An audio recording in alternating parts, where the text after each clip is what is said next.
important, we need to concretely specify what is our attachments, what is our aversions. Specifically, you find this attachment and aversion and do some antidote practice. This practice to let go of these cravings, attachments, aversion connected with the senses. I'm not talking about something connected to emotions. It's a concretely with the senses, because we have 5 senses. Eyes like to see something, your nose like to smell something, your tongue like to taste something, your skin has some sensation, sometimes what's the skin, probably, skin is a very crucial, because skin is one of the biggest organ in the body, and it's a part of the yoga practice. Whenever you do yoga asana, whenever you do yoga postures, so our physical body is one of the dominants, and then the skin are taking part of that. And sometimes some posture can give a sensation to our body, and we can stuck to the sensation. Oh, I like to do this posture. So this is also part of the attachments. And then finally the sound. Okay, sound can be good sound, bad sound. Some people like jazz, some people like heavy metal, some people like classical, this kind of a natural tendency to like certain types of music. Certain types of music can be sound like a raining sound when it starts raining. I don't know if it's I think Europeans have no idea, because when autumn comes, rain, it's a little bit cold. But those are from India and Southeast Asia, we like monsoon because it's really heavy rains. It is a moment, it's like a little bit cool down from the hot weather. But also, don't attach too much, because then the moment there are no rains, and then we'll suffer a lot. So these are connected to the sound, sensations, the taste, the smell, and then the form, the view, to see certain things. And these senses always are creating sort of a attachment and aversion. We need to find exactly, like my favorite story, cheesecake addictions. So I need to let go of my cheesecake, so I need to find a practice to let go of that. And what will happen, the more and more we are working on with this attachment and aversion, we are cultivating naturally the samadhis. Samprajnatah, this is the outer layers of the samadhis. This is a momentary liberations. That means I would say that, okay, liberation, samadhis is a very complicated word. In a very banal languages, I said a little bit free in that particular moment. You feel released. Imagine you are in the spider web. You're stuck with the spider web, sticky, and then suddenly you feel free from this stickiness. And this stickiness, what I'm talking about, stickiness from the attachment and aversion. Okay?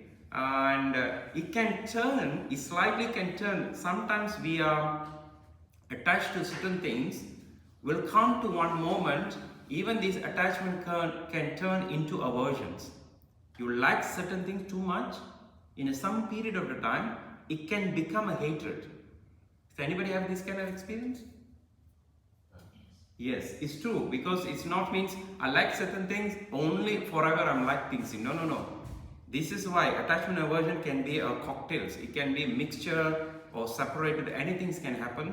And especially in the relationships, obsessiveness, you can, in the big umbrella of attachment and aversions, there are many branches you can go on. So this is a very important, we need to work on. So what kind of a liberation we are developing? The 4 stages. Last 2 weeks I was covering the first 2. The first one is the vitarka. Vitarka means the moment you want to let go of that particular aversion or attachments, you start to experience the negative reactions from your body. The minds get to have a negative reactions. Maybe your physical also getting the negative reactions. You're observing these negative reactions as it is to let go. Okay, I feel tight because I cannot buy the cheesecake, but I'm observing this tightness in my body, and I let go of this tightness. I get angry because I don't buy the cheesecake. Also, I let go of this anger. Sometimes you said, okay, is it happen like this? No, we need to give enough time. So if you need a 10 minutes, half an hour, we don't know how long we'll take it to let go all these reactions. That's the moment, it's the first phase, vitarka. Vitarka is much more negative reflection from whatever you're working on. The second stage is the vichara. Vichara means the moment these negative reactions are dissolved, you come to this next phase, some sort of you feel free, little bit loose, lock up. from that particular negative tightness. So the angry or upset or tightness, whatever negative reactions is gone. You feel some, okay, now I'm fine, I still can go to the cafe, I don't buy the cheesecake, I'm still fine. But you have still like from inside little interest to taste that. It will be nice to taste this cake. You know, still have the interest. You're not completely liberated. That's the second stage, we call it vichara. And then come to the third stage, which I want to teach you this whole week. Ananda. Ananda means if you're in this phase, okay, when you come to the phase, you already don't have any negative reactions coming. You feel a little bit free. You already detached from this spider web, but the spider web is still there. You're very close to the spider web. Anytime you can fall into the trap. Okay, it's not means you're completely walk on with attachment. No. You're still very close. It's like a very tiny dangerous zone. You can anytime can fall into the trap. If suddenly you are very demotivated, you feel a little bit shaky, it's fine. I will buy whole piece cake and then I will eat it. Okay? Anybody have this kind of experience in their life? Definitely, I said yes. Okay, we walk on with something addicted, and then we are taking so long to walk on. Maybe like let's say sugar. Okay, 6 months I'm abstain from sugar, and suddenly you're eating so much sugar. This is the second phase, you know. Sometimes we are almost there, but we said, okay, I'm fine, but then you fall again into the trap. That's why we need to developing towards the third stage. The third stage, ananda, is a blissful state, which ananda means completely free. That means, let's say this is my spider web. I'm attached.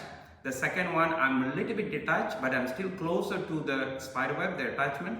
The third stage means I'm a little bit further away. I'm still looking towards the whatever my object, but I'm a little bit away. So it's not easy to fall into trap. Even I have cravings, probably I don't go back again to the same object. Okay, this kind of a third stage we call ananda. It's very important in our life because this is the key to liberate ourselves finally completely. The fourth stage, which I will come next week. The more and more we need to cultivate the ananda, blissful state. That means even the objects there, you feel completely fine. You don't have any stimulations from there. You will completely freedom from that object. People can bring these objects to you, it's fine. Maybe you take 1 spoon to taste it, and you have to generously, okay, offering to your neighbor or your friends or anybody. It's fine. You don't feel, even though it can be fantastic cake. You know, now they have so many cakes like with the gold foil, you know. Let's say one piece of cake is 15,000 euros. You buy that, you take 1 spoon, you eat it, and then you generously give it to your friend because you don't have any more craving towards the cake. This kind of cultivations, you can come to this object, that is we call blissful state. That means you're not dependent to that object. And remember, this is not only attachment, it can be also aversion. If you have a hatred towards somebody, like I think if I wrong, please correct me, they say that Jesus asked to show another cheek if you're somebody slapped. There are any stories? No, in India, it's a very famous story. We said, you are slapped in the one cheek, you show another cheek, okay, it's still free, just slap it here also. Then you're happy. Okay? It's like that. Okay, you want to release all your anger, punch me. Okay, you want to punch more, punch me. End of the day, just feel free. It's like that kind of attitudes because it's not victimized conditions, it means we are just be free. So we want to make these liberations. We want to let go all kind of negative emotions, attachment and aversions. When you come to this phase, then we are already in the state of the ananda. Okay?